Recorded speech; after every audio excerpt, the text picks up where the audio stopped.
So, like I said, somehow controversially, you've been a proponent of peace on Twitter, on X. Yeah. So let me ask you about the wars going on today and to see what the path to peace could be. How do you hope the current war in Israel and Gaza comes to an end? What path do you see that can minimize human suffering in the long term in that part of the world? Well, I think that part of the world is definitely like, if you look up there is no easy answer in the dictionary. It'll be that, like, the picture of the Middle East, and Israel especially. So there is no easy answer. Or what this is strictly my opinion of, is that the goal of Hamas was to provoke an overreaction from Israel.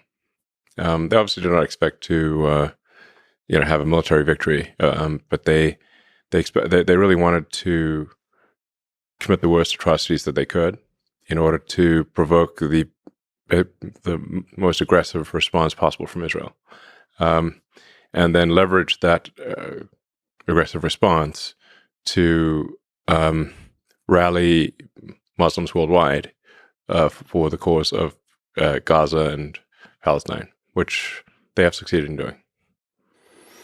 So the counterintuitive thing here, I think that the thing that I think should be done, even though it is very difficult, is that I would recommend that Israel engage in the most conspicuous acts of kindness possible. Everything. That is the actual thing that would thwart the goal of Hamas. So, in some sense, the degree that makes sense in geopolitics, turn the other cheek, implemented.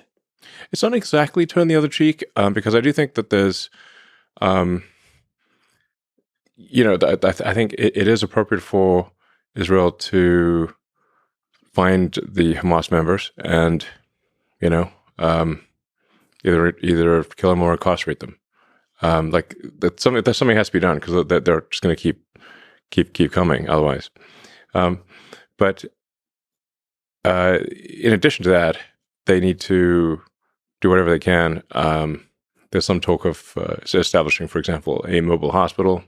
I'd recommend doing that. Just making sure that there's food, water, medical necessities, and just be over the top about it and be very transparent, so that people can't claim it's a trick. Like, just put a webcam on the thing, all 24/7. Deploy acts of kindness.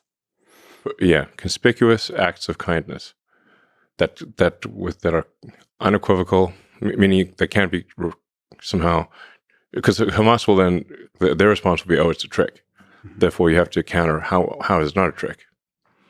This ultimately fights the broader force of hatred in the region. Yes. And I'm not sure who said it. It's an apocryphal saying, but an eye for an eye makes everyone blind. Now that neck of the woods, they really believe in the whole eye for an eye thing. But I mean, you really have, if you're not going to just outright commit genocide, like against an entire people, which obviously would not be acceptable to really shouldn't be acceptable to anyone, then you're going to leave basically a lot of people alive who subsequently, hate Israel. So really the question is, like, how, for every Hamas member that you kill, how many did you create? Mm-hmm. And if you create more than you killed, you've not succeeded. That's the real situation there. And it's safe to say that if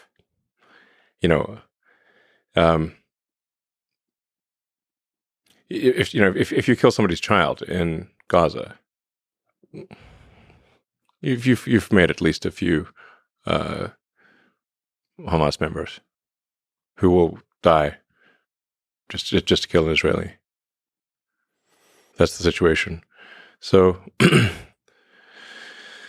but I mean, this is one of the most contentious subjects one could possibly discuss. But I think if the goal ultimately is some sort of long-term peace, one has to look at this from the standpoint of, over time, are there more or fewer terrorists being created?